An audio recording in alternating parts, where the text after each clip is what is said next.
I called into my local Honda dealer yesterday for a few reasons. One was to see if they might have an Africa Twin on the floor. 2, I wanted to get an idea of showroom floor stock levels, a bit of the lay of the land if you like in regards to our current economic climate. And 3, I wanted to find out if they had any official word on the new NT1100. Do they know if it's coming to Australia yet? Let me say, I was successful on all counts.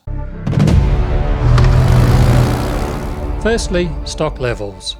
I was pleasantly surprised to find good levels of stock on the showroom floor. Brent, Motorcycle Land's long-term salesman, informed me they're basically buying everything and anything that Honda has to offer at the moment to ensure they have bikes to sell. Although they can't always get the exact bike they want, they're at least getting stock. And looking around the showroom floor, things look deceptively healthy, especially when you compare to footage I'm seeing coming out of the US where some dealers only have a handful of bikes on show. My next surprise was being greeted by a Rebel 1100 as I walked in the front door. I wasn't expecting to see that. This is the first time I'd physically laid eyes on the bike. Matt, whose family owns Motorcycle Land, said it had only just come in this week. Matt was gracious enough to let me film inside the dealership and on the showroom floor. Thanks, Matt. If you're in Victoria, Australia and you're looking for a manual gearbox Rebel 1100, there's one sitting on the floor right here. Having a seat on the Rebel 1100 revealed quite a roomy riding position, more generous than I was expecting. I'm 6'1" and I found myself even reaching a little for the bars. My legs were at a comfortable angle, but they were wider spaced than I had imagined. Casting my eyes further over the showroom floor, I spotted an Africa Twin. It was tucked up out of the way in the back corner. As regular viewers know, this is a bike I've been keen to try and a top contender for the title of my next motorcycle. Brent wheeled it out for me and I climbed aboard. I sat there for a minute letting it all soak in. As regulars also know, I've done a lot of research on this bike and I pretty much know its strengths and weaknesses. But the big question for me here and now was seat comfort. I've watched reviews where testers have proclaimed all-day comfort, but I've also seen commenters and owners complain of seat discomfort. My theory on why I'm getting mixed feedback on the seat, I believe, boils down to rider height. If you're taller in height, you're also larger, and taller riders tend to like wider seats, whereas shorter riders prefer narrow seats. Now in the case of the Africa Twin, as in most bikes, the further you sit back in the seat, the wider it gets. This helps to better accommodate a wider range of body proportions. Whilst seated on the Africa Twin, I pushed myself back to the widest portion of the seat. It still doesn't feel comfortable or quite wide enough for me. When I'm back in this position, I'm also noticing my arms are outstretched and the reach to the bars is a little too far for extended riding comfort. I could easily see myself getting sore shoulders in this position.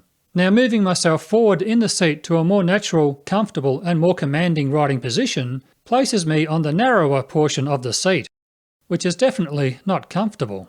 My hip bones are wider than the seat in this area. I can immediately tell I'm going to be looking for an aftermarket seat for this bike if I bought it. Not ideal and, in reality, not something I want to do. Lifting the bike off the stand feels very manageable. It doesn't feel heavy to me, and I know whatever weight I am feeling will disappear once I get moving. Positioning the windscreen into the highest position has me just peering over the top of the screen. Perfect.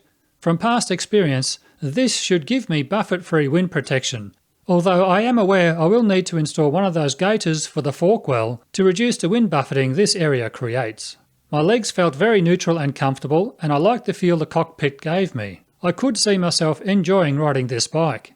My initial thoughts were that the NT1100 would be a better bike for me, but sitting here in the Africa Twin now and discovering new info on the NT1100, which I'll elaborate on shortly, has me wondering if that's the right decision. For the record, this is the current model Africa Twin Adventure Sports and it's fitted with DCT. The new upcoming 2022 model Africa Twin changes things around a little however, and the screen in particular is now shorter, albeit with a potentially greater range of adjustment. We won't really know how effective the new 2022 screen will be for taller riders until I get a chance to test ride or at least sit on the bike. Neither the Africa Twin or Rebel 1100 seen here today were demo bikes. Summing up my brief experience on the Africa Twin, Yes, I could very much see myself owning this bike, but I would need to make a couple of changes. I'd need a new seat, and I think I'd like the addition of a top box to stow away my helmet and to cart camera gear. Now onto the NT1100. The guys at Motorcycle Land have confirmed the NT1100 is coming to Australia. In fact, Matt already has the bike on order. They're expecting the bike to arrive in the second quarter of 2022, but they did say that mid next year might be more accurate timing-wise.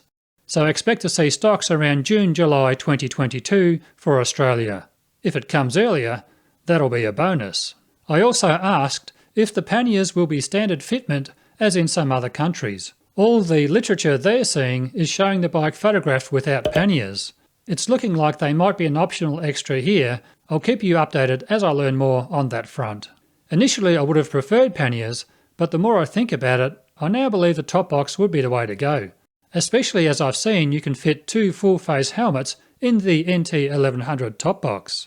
Now earlier I'd mentioned that I'd learned some interesting new info on the NT1100. If you're weighing the NT1100 and Africa Twin Adventure Sports as I am, this info is of some significance. Apparently, in order to keep the bike's price down, although it has most of the Africa Twin's electronic goodies, the new NT1100 is not fitted with the 6-axis IMU of the Africa Twin, and also the DCT gearbox is the previous generation's unit, not the new updated model currently fitted to the Africa Twin. Basically, if you want the state-of-the-art Honda goodies, the Africa Twin may be your better option. But don't forget, you're still getting Android Auto, Apple CarPlay, heated grips, cruise control and Bluetooth connectivity on the NT1100.